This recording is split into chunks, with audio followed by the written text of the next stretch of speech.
Hey everyone, I'm Anthony Gethers. And I'm Greg Weiss. And we are good dudes with bad hearts. No, literally. Our hearts are broken. I have heart failure.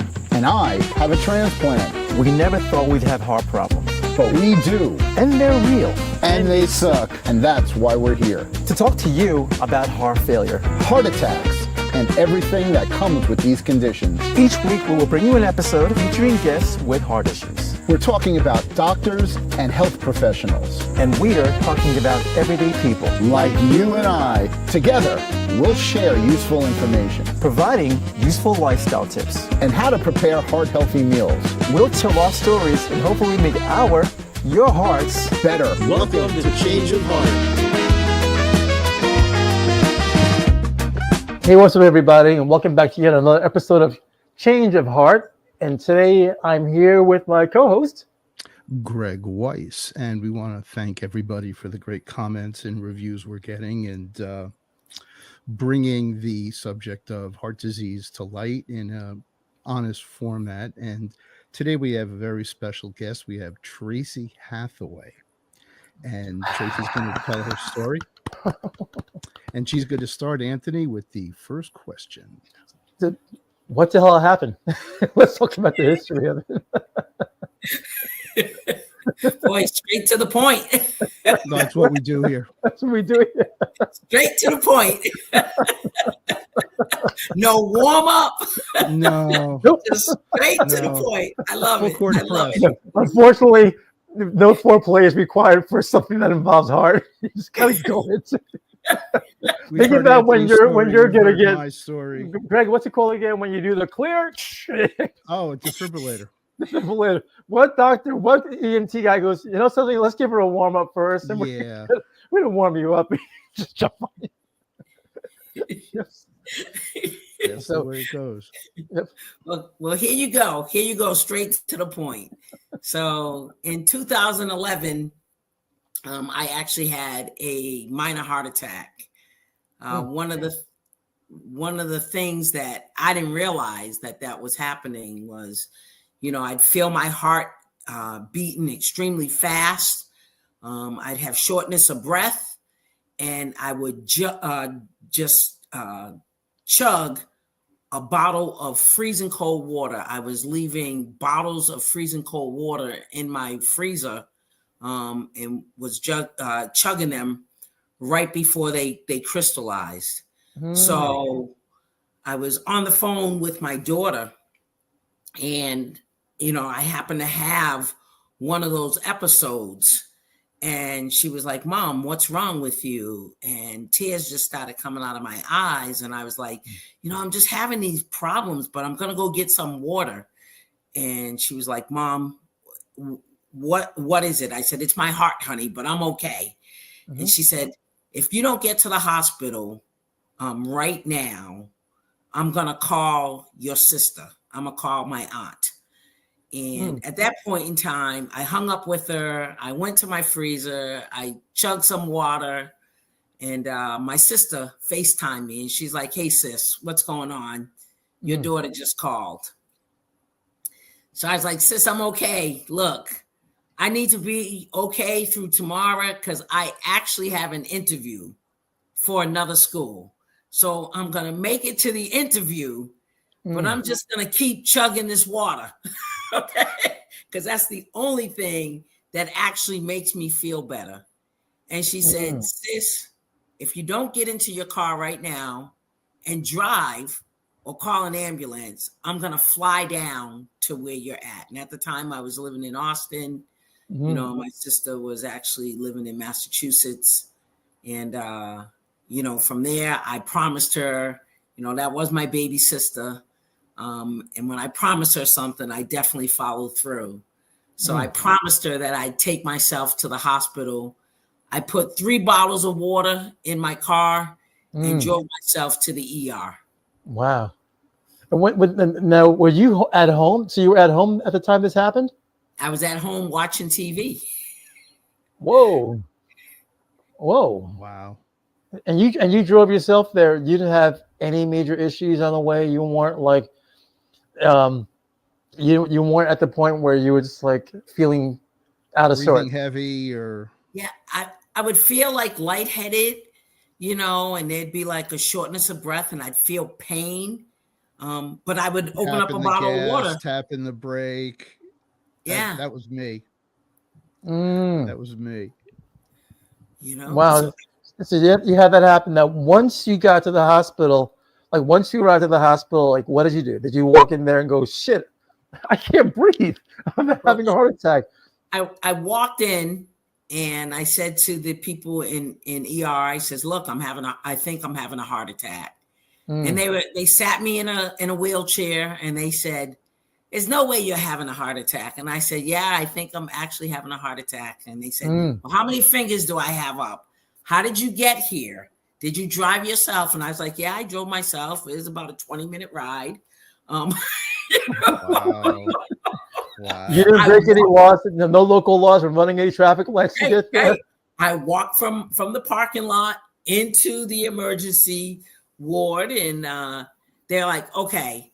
So they took my blood pressure immediately, and my blood pressure was off the Richter scale. And do you remember the numbers? It was like 210 over like 180. Holy shit. And they were like, "What? How did you?" They said, "How many fingers do we have up?" And I was like, "Look, you got 2. I can see. Wow. There's nothing wrong with my sight. I just need some ice cold water." They took some blood and they put me into a room, put a nitroglycerin pill under my tongue. And they came back and they were like, "Yes, you've had a minor heart attack." Wow. Okay. Wow. So when you say minor, I mean, see, Greg, you know more about this stuff than I do. So what determines minor versus a major heart attack as far as that goes? After the blood test, but something happened that she skipped a rhythm and her rhythm went out of control, I think. And I'm sure you know that something's wrong, and she had the awareness to get help. And that's the first part about saving your life is understanding that you're not going to just put it off, that you took the advice and went and did something. And that's the hardest thing most people do. Yep. So, okay. So what happened? What was next after that? So they kept me, in the hospital, and they came that night, and they said to me that the next day they would be going into my groin, so to see if I actually needed a stent. Okay. So, they prepped me for that. They had me under, watch, was giving me medication the whole time to bring my blood pressure down, to make sure that I wasn't having those crazy heartbeats again. And when they prepped me for surgery that next morning, when they went in, the doctor said to me, he said, "Wow, this is really strange." And I said, "What's up? What'd you find?" He goes, "Look, you don't need a bypass whatsoever. You don't need any stents." He said, "Was you an athlete at one point in time?" And at that point in time, I was about 135 pounds heavier than. Wow. But what are you? But you're about 5'7", 5'8", 5'9". Yeah, You're pretty tall. 5'8". I'm 5'8". 5'8". Okay. And so he said, "Was you an athlete?" And I says, "It was so many eons ago that athlete doesn't even come into my mindset at this point in time. I hung my shoes up years ago." He said, "Well, let me tell you something." He says, "You being an athlete actually saved your life." Wow. That's crazy. Good for you. Wow. So if you were like the average American, then you would not be here right now having this conversation. But you have no cloggage. There was no need for a bypass. Bypass usually says cloggage. Right. There was no cloggage. There was, he didn't have to put a stent in. There was no bypass. And I was just amazed because I was eating terrible. Really? I used to stop at this place every day and have some tacos and queso and chips. You You were living the life. right. My kids were grown, so I didn't have to cook any more balanced meals. I was like, you know what? This is great. Fast food. Yeah. Every possible thing. The epitome. I mean, but look, sometimes you got to go through that. And I was explaining, let me just interfere for a second there. I was trying to explain to a buddy of mine because he's like, he goes, you seem to enjoy going to the gym. I go, no, I don't. I hate going to the gym. I go because I like the end result. I said, we all know eating badly is much better than behaving well and eating well. I said, behaving like a maniac is much cooler than being a goody two shoes. I go, let's be realistic. Right. I go, it's a lot more fun to do that. I said, I do it because I have to do it, and I enjoy the results. The process sucks. I don't like the process. Getting up and running and 5 in the morning, 4 in the morning, whatever hour that hitting the gym, and then trying to maintain a level of discipline. I hate that crap. I just don't want to deal with the repercussions in the long run, especially at this age. But as you were saying, you were eating badly, and you were enjoying yourself in the process. Right. And the funny thing is, I work with student athletes. So the funny piece, I was like, look, exercise, I'm going to get that through osmosis. Right. Oh, I hear you. I worked that hard when I was your age. And at this point in time, I don't have to do this anymore. Well, like you've earned your stripes. So if you exactly.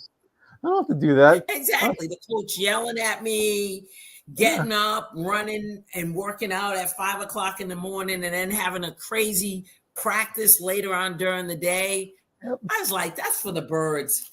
I've already been there, done that, and these young bucks at this point in time can do all of it because I'm just going to actually enjoy myself. Good for you. Wow. So you ended up the following morning you went through, and how long was it? First and foremost, how long were you in the hospital for? So I was in the hospital for 3 days. Okay, 3 days. So you were out, you had surgery, and they had you out pretty quickly in that way. Yeah, they had me out right away. They're like, wow. As a matter of fact, they wanted to keep me a little longer, but I was like, I'm ready to go home. I want to go back to my couch. Okay. I don't mind frying chicken. I don't mind eating fast food. I want to get back home. Wow. You had a good catheterization that they let you out. Yes. Wow. So great. Explain that, because that's something that like my situation, I didn't have any surgeries. So a lot of it. So I'm still learning about how that works with catheterization and stents and all that. Catheterization is the internal test that they give you to make sure that everything is. It gives them a real-time look at everything that's going on, and most people get a catheterization if they're having symptoms, and Tracy had symptoms, and the results of it, though, determine where the next steps are. And if they let you out after 3 days, you were definitely in good shape, because they didn't see any of the common signs that would keep you there or need a stent. Exactly. Oh, wow. So, okay. Yeah. So that's a big congratulations. That's a round of applause. Transplant. I got catheterized 18 times in 1 year. Wow. That's what they do to check your organs are okay. Wow. Right. November, I'll be 4 years out. Wow. So congrats. Oh, thank you very much. I had a change of heart. Yep. No, it's tough in that way. So let's talk about, were you weak? How long did it take for you to get back into just your normal everyday routine after you spent 3 days in the hospital? Well, it took about 3 weeks to a month. But at that point in time, I don't know. I just don't follow too many orders. I'm not good. I wasn't good when I was in the military. I wasn't good. Wait, right. Wait, what branch were you in? I was in the Navy. You were Navy. Wow. Thank you. Congratulations. Thank you. Yeah, thank you for being a sister of the military. Yeah, I keep forgetting. Air Force. Yeah. No, Most the of those Navy, in funnier. Yeah, Marines break our balls. Marines go like I ran into a cop recently. He goes, what branch were you? And I said, I was in the Air Force. He goes, I thought you said you were in the military because the Marines. The Marines are like, oh yeah, I thought you said in the military because they're such a small, tight unit that for them they don't even recognize the Army for the most part. No, so yeah, my VFW, we're always breaking each other's balls about our positions. All right, so you don't follow. How'd you sustain being in the Navy without following orders? I played basketball. That's what I did. I literally was like, how do I get out of my duties? And I tried out for the All Navy basketball team and made it. Wow. So I traveled and played. Yeah, I tried joining the marching band. They were like, sorry, bro. We have other positions better for you. You're a highly skilled individual. You're gonna do some special ops stuff. We're not putting you. You're not gonna be walking down playing bass. They're like, nope, sorry, bro. No, you'll be out. You'll be out there. Yep. So I was fortunate. I just traveled and played ball for them. And it was a great experience. But I didn't follow orders. I was I was a rule breaker. Always have been. My parents were like, oh my God, you are such a rule breaker. We don't know what we're going to do with you. So really, the doctor said to me, look, we want you to take 6 months before you get back into your normal activities. That's usual. And I was like, okay, 6 months. So after about a month, during the first month, I went and I bought myself a camera. I was like, you know what? If I'm going to die, I'm going to have some beautiful pictures. And I'm going to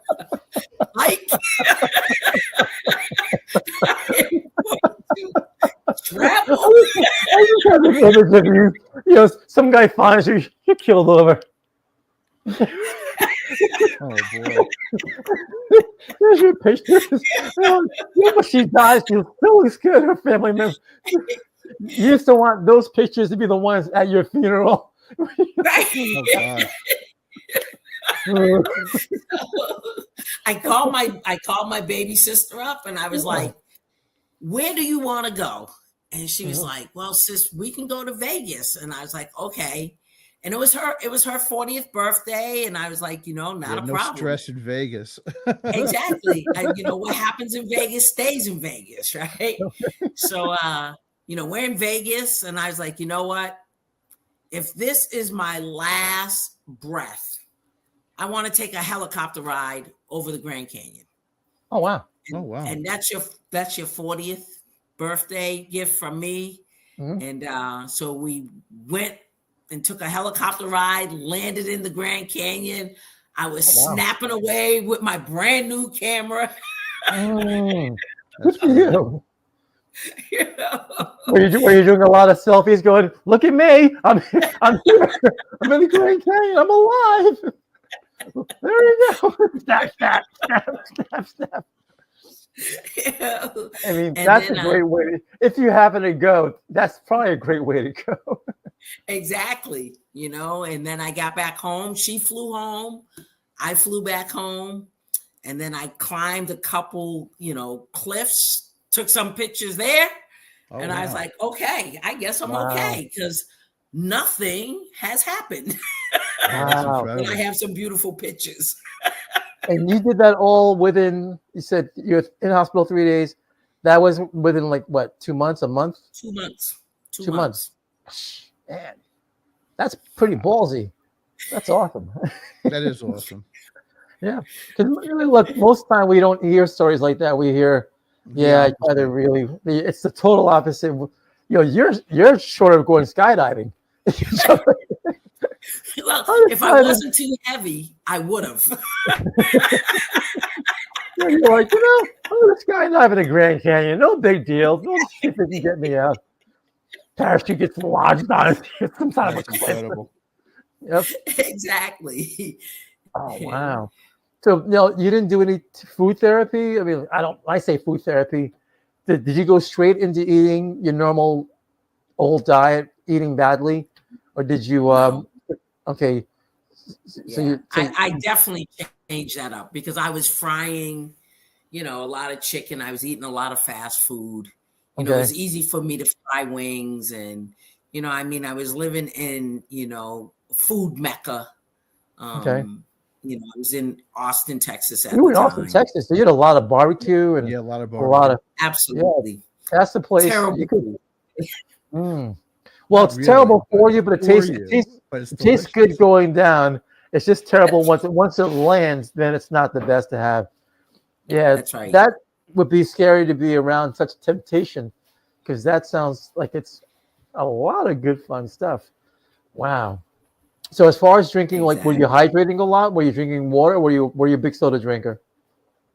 So I was never a big soda drinker. So that was never ever the case in point. Okay. I was a big water drinker, and then I Okay. loved my whiskey, to be honest. Okay. Hey, I found some real nice whiskeys.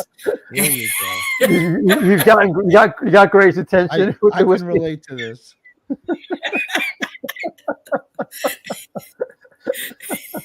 You love your liquor. You love Yeah, your no, it's all good. Yeah, Better than the soda. Yep. exactly. It surely is. Yep. Yeah, no. Well, it sounds like you get better I've turned results away with it. from both. I started tea. I started brewing tea and making iced tea. That's my new thing. Right. Wow. Yeah, but So whiskey, oh yeah. now, when I last spoke to you, now let me backtrack. See, Greg, I met Tracy at an event that we were working at. Obviously I was directing video there, and then Tracy and I were talking about the whole thing about heart, and she mentioned she had the heart thing, and I was like, "That's Now cool." I remember. Okay. Yep. And I said I want to get you on the. It was you and the really tall Indian woman named Priya, super Yes. tall. She's like 6'4", 6'5", like taller than every human being in that building. So she ended up having a heart issue, and she's still trying to debate the issue whether she'll come out or not. But that was really interesting that we were talking about that, because you went from the athletic thing, and then you mentioned you had the heart thing. And I think you were going into the hospital for a checkup or something, or you were doing a follow up at the time. For my second ablation. So I've Yes, had yes. Yeah, I've had a couple. I've had a couple ablations. So in 2020, I started having an unusual heartbeat. I would go from super high, which would be like 160, 170 at rest, Mm. and then it would drop to like Wow. 38, 40 beats a minute. Mm. And they couldn't figure out, after all these stress tests and MRIs, my cardiologist decided that what he would do is he did an MRI, and he also did a scan, and he realized that it was a part of my heart that he wanted to ablaze. Okay. With the ablation, he felt as though by putting me under a controlled heart attack in 2020, he felt he could isolate that part of my heart. And it was the lower chamber, the lower left chamber of my heart, that was giving all the unusual heartbeats. And he felt by ablazing that, he would determine whether I actually needed a defibrillator, because his biggest concern was, would I have a silent heart attack? Whoa. Because of my spikes and my drops.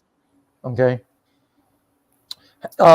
Greg, explain how that works when they do the controlled heart attack, because it happened to me. It was before my transplant and after my LVAD. I had the heart pump, and I had abnormal rhythms, and I had the same episode where it was a tremendously high pulse rate. And what they do is they literally, like a car engine, they take your key, they shut it off, and they turn it on again, and everything resets and you run normal. And it sounds a lot simpler, but it's a very scary thing to have done to you. And I had one, and thank God it was in front of my cardiologist that I needed it, and he had it, ordered, and we did it in the next morning, and it was really, it's hard to describe what you go through. Just that what they're telling you have to go through to start normal again is very unsettling. But are you awake for that when they do it? When they do Yeah. the control, Yeah. so you're awake. Do you feel anything? I mean, like, the only reason why I'm asking that, because you hear the word controlled heart attack, it always sounds nerve wracking. Like it can go in the wrong. It can just go in the wrong. Like things. It just sounds like it's a recipe for anything to go wrong. They do it because they don't have an option. But I'll let Tracy talk about her experience. Oh, absolutely. You are awake, Anthony. And if I had to describe this pain, I'm not a crier. And it was the most excruciating pain that I could feel in my heart and couldn't move. Like tears were just running down the sides of my eyes. And they call it a controlled heart attack because they can see everything that's going on. My cardiologist was, trying to figure out the exact spot in my lower left chamber. And he realized that the extra beats were coming out of my upper right chamber, right near my main artery. So they had to switch the surgery midstream. So something that was supposed to be a 4-hour surgery with a couple hours recovery, it ended up being almost 7 hours. Whoa. And you talk about being awake. I was awake through the whole thing. When he switched the surgery, he said to the nurses, "Get to the top of her and talk to her because we're losing her." And the nurses said to me, "Close your eyes and think of some place that you would rather be." And I looked at her and I said, "I am not closing my friggin' eyes, because if I close my eyes, I'm not opening them up." Wow. Yeah, That's that's nerve wracking. It's these are things that we like to, I don't want to say hear from, everyone's experiences. People have heard mine, they've heard Anthony's, and yours is unique. And what we try and do is give that first person experience about, what it is that, what would you tell other people that you went through this, and you never expect anything that's going to happen like that.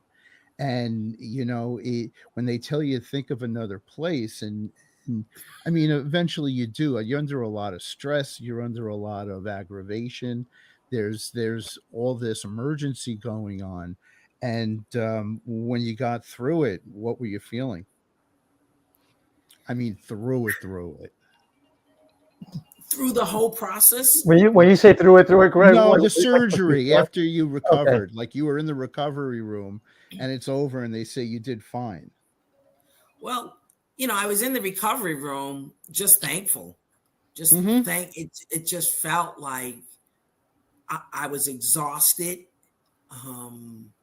And all I did was I just cried and cried, to be honest. It was tears of joy that I was still here. I called my daughter right blessings away. And you pull through and you move on.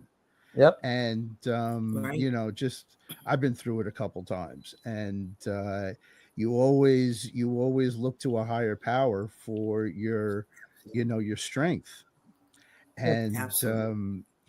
and it changes you, and it puts you in a new perspective. So how long were you in the hospital after the surgery? Well, I'm a fighter. Okay. It sounds like I, 48 I hours. figured that much based upon what little I've learned about you. I figured that you're someone who does not mind kicking ass, and at I'm the a same fighter.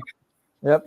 So they wanted to keep me overnight to observe me, and my oldest daughter wasn't in the state, and she was like, "Mom, just stay overnight." And my youngest daughter, who lived in the same state, was like, "Mom, are you really gonna do that?" I said, "Honey, I'm gonna have someone come pick me up, and I'm going home because I want to sleep in my own bed." So she was like, "I can't believe you." She says, "I can't believe you." I says, "I am telling them to discharge me. I don't care that it is 9:00 at night. They are discharging me right they did, now. I have." and they did. And they did. And That's Wow, incredible. and they that's did. And really she came incredible. to pick me up. That's incredible. Wow. You said, I mean, what did you say to convince them to let you go? Well, I did everything they said I needed to do. I walked and I used the bathroom. And I said, "There's no need to keep me here. Like, you want me to lay in your very uncomfortable bed when my bed at home is very comfortable. I will not drive. I will have someone come pick me up." And my daughter had to sign off on everything. Like, Wow. you know. And how old was your daughter at the time? So she was 31. Okay. Wow. And she was like, "Mom, you're going home. Okay. Are you sure?" You're like, "Yeah, get me out of here." That's Yeah, incredible. she was like, I'm That's not such an going to incredible fight you. story. She says, "I'm Wow. not going to fight you, Mom." I said, "There's no need. We're not arguing. I'm going home. I want to go home and sleep in my own bed."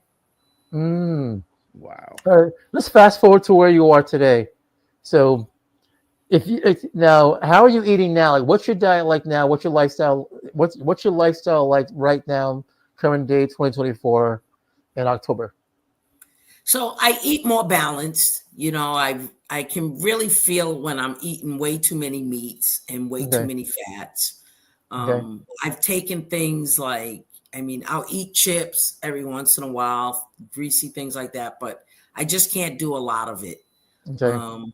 I also have added quite a few more vegetables into my diet. To be Okay. honest, it's more like when my kids were younger. I cook more like that. I don't eat out a lot. So Okay. that's one thing that has definitely changed. Okay. As far as exercise go, my fiance and I, we have a dog, so I walk, my dog, at least, once a day. Sometimes I do it twice a day. We, walk anywhere from a mile to, almost 2 miles. When I feel energetic, I'll go ahead and do some yoga or Pilates, Okay. but, and then I've lost about a good, 45, 50 pounds. Whoa. So Tell me about that journey. Like, what did you do to lose that much weight? And how long did it take you? It took about a year, but it was just dropping because I actually changed my diet. And you drink, and you're a water drinker. Therefore, since you don't drink soda, you're not holding on to the sugar. Exactly. Which, of course, yeah. Exactly. Wow. Wow. That's and incredible. I also don't drink as much whiskey as what I used to drink either. So, I could. Greg is disappointed in that. You cut that on the whiskey. We have another show because we're both bass players, and if I partake, it's usually when I'm socially performing. Yep. But at home, not really anymore. Mm-hmm. Right.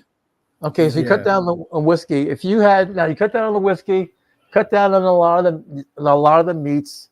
I'm assuming you're not doing as much fast food. Sounds like you're not doing a lot of fast food at all, which is awesome. So therefore, okay. Oh, so now you can. I can't eat it. So you did a complete 180, which is awesome. And do That's you have a particular vegetable that you like that you guys prefer to eat, or you just kind of went and just kind of integrated into your diet? Well, I cook a variety of vegetables. I'm a pretty good cook, so it makes it really easy, for me to cook. And I love broccoli. I love Brussels sprouts. I like eggplant. I make power bowls. By making my own sauce and doing whatever I need to do with it. So the reality of it is, there's no vegetable that I won't try. Okay. As long as it doesn't eat me first, I'll eat it. So. The way to look at it. What are those names, Greg? Remember the back of the day, the Venus flytraps? Yes. like you saw. Yes. Just be happy. Like I always, as a kid, would have dreams that because we eventually got one, and I always had dreams that not a dream, but a nightmare that I would wake up and that this Venus flytrap that was like a few inches tall would like wake up me like 7 feet tall. It would swallow me up out of bed. That's great. Wow. So now let me ask you this. Like we talk about the foods that if you can get away with eating a food that you once loved that you might have removed from your life or your diet, what would be your dream food that if you can get away with it, what would that be? You can get away with eating. I'd fry chicken and eat collard greens made with ham hocks every day. Nice. Hands down. And some candied yams and some macaroni and cheese. Hands down. Nice. Always I'm laughing because you've ever gone to a funeral where especially this. Greg, I'm going to bring you into the black household. There are a lot of black Southern households here. You go to a funeral where the guy died of a heart attack, and then you go to the repast afterwards, and the same food that killed him, they are serving you at that funeral. At that repast. I think that may be universal because comfort food in general is generally of clogging nature. Yes, absolutely. But just the way you said, the collard greens usually with the ham inside of it. It's not just the veggies.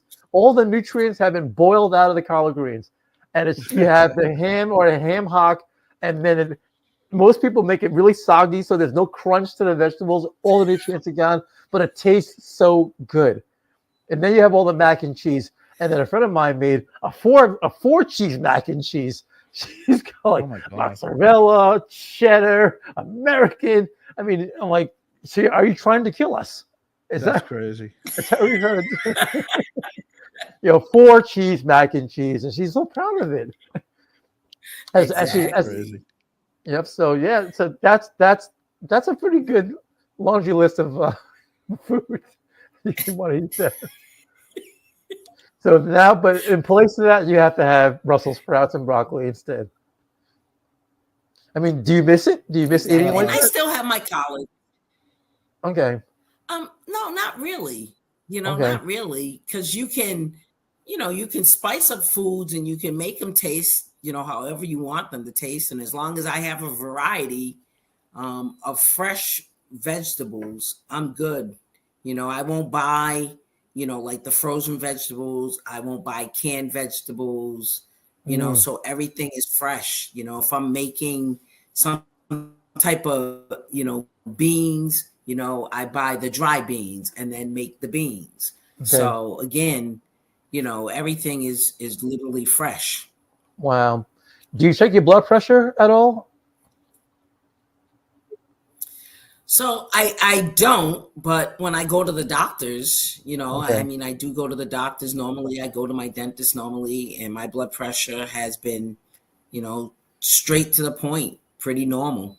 Okay. Reading, awesome. Anywhere from 120 over, 80 or 90, usually not getting up over 130. So it's pretty good. Okay, that's pretty good. That is pretty good. Awesome. You don't get white coat syndrome when you visit a doctor? Because my blood pressure is normally pretty low, but when I go to the doctors, it spikes up by 20 points. No. Yeah. Good for you. Good for you. Yeah. Yeah, that's always a tough one. I test mine every day. I usually do it after I meditate. I'll meditate first, and then I'll test it. And normally, it's pretty low. That's cheating. It is cheating, actually. That you're absolutely correct, because you want to test it after you do some movement. But I know that's going to be. I know this going to be below. Like this morning, it was 112 over 70, over 60, so over 68. 112 over 68. After and then meditating? After meditating? Yeah. That's very good. Yep. So before that, before meditating, it was 119 over 76. So I generally get it close to that. And then and my BPM and my beats per minute, probably about 60 for the most part. But that's only because the doctor said to me, the cardiologist said to me, you're not working out for weights anymore. So I lost a lot of muscle because once that happened, he was like, well, you're not working out for your muscles anymore. Because actually you are, but you're working out for your heart. That's your biggest muscle right now you need to focus on. So that means up the ante on your cardio and do less weights. He goes, besides, do you really want to get caught out there 275 pounds while you're doing a bench and something goes wrong? Do you really want that landing on your chest? And I was like, good point. Good point. I wouldn't want. Yeah, I would not want that to happen. So, what advice would you give to? This is a lot. Greg and I talk about this a lot, where people are not aware of the fact that something could be going wrong, and does a lot of times. Like I never thought that I was. I went to Europe. Greg and I were planning on doing some stuff prior to me leaving to Europe. I went to Europe. I came back. I had heart failure. Went there. I had a slight cold. Did not realize that cold turned into something really major at that point. So like, what would you say to people? Get your heart checked. Cut down on the fried foods. Less ham hocks and collard greens, and don't feed the comfort foods at the repast.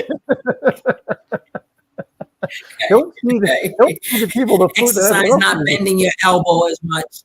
Yeah. True. Absolutely.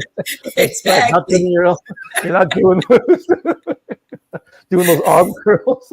Exactly. Yep. But it's so true. That's right. No two-fisters, okay? No two-fisters. Speaking of two-fisters, have you ever as an athlete, did you ever go through that phase in college? Oh, absolutely. Absolutely. What's funny is when I was in college, I used to have to eat, before I'd have my physical, I would have to eat a couple bags. And when I say bags, big bags of potato chips to bring my blood pressure up, because my blood pressure was actually too low.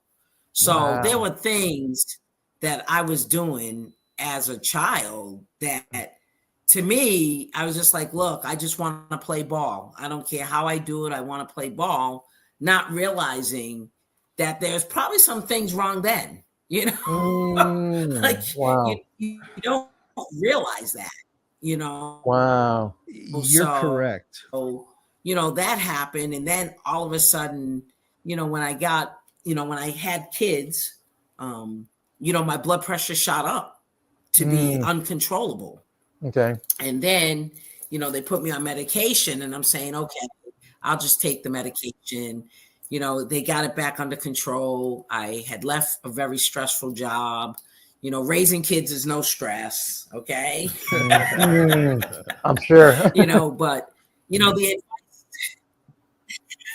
the advice that I'd give somebody, in my situation is like, if I had to give my younger version some advice, is make sure that you are doing something that keeps you active, and then realize all the things that you were doing when you was a child, that your body after a while tells you can't continue to eat or do that.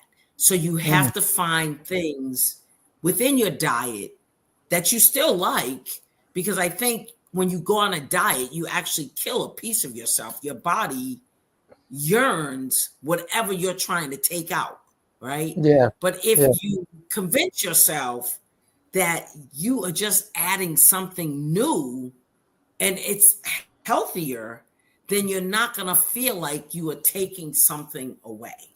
So that would be some advice that I give. Okay, awesome. Tracey Hathaway, thank you very much. Yep. Thank you. Thanks for telling your story. Yes, absolutely. Thank Are you you, on any Dan. medications right now? So taking any yes, meds? I am. Okay. Yeah, I take diazepam because I just recently went back in for another ablation, Okay. another controlled heart attack. This is And recently. when they did just recently, Okay. in August, and Okay. when they sped up my heart for the heart attack, they couldn't find the abnormalities. Okay. So they were like, okay, we're just going to continue to keep you on your heart medicine, and you will come back and have a stress test, and then we will do another MRI and another scan. And so now they're going to be regularly doing stress tests and scans and MRIs, and then just watching and seeing what happens with the medication. Okay, but you're allowed to tell the tale. That's super awesome, man. But I also figured this life, it's like when you hear about that, you're gonna be on this stuff. It's like, man, it's almost like forever. Like you're like I had my annual, and the doctor said that my heart's performing above normal, and I said that's cool, but I want to get off some medications. He said, okay, I'll take you off of Farxiga and take you off of aspirin. And then I got to call the hematologist and have him decide whether or not I can come off of Eliquis. But I know at least 2 of them I'll be on for life. And I always wonder, I go, is it because I really need it, or is it because you guys get the money from the insurance? It's quiet revenue. It just comes in while they sleep, knowing that I'm on. Yep. So yeah, it's crazy. All right. Tracey, thank you very much for doing this. This is awesome. Thank you so much. Yeah, so if you're the only one that has any heart issues and they want to talk about it, tell them to reach out to us. Absolutely. Shall do. Well, thank you for having me. Absolutely. It's been a pleasure for me to share my story. Awesome. Tell your fiance I said hello. Okay, we'll do. Okay. All righty. Nice meeting you, Greg. Thank you too. Nice meeting you, Tracey.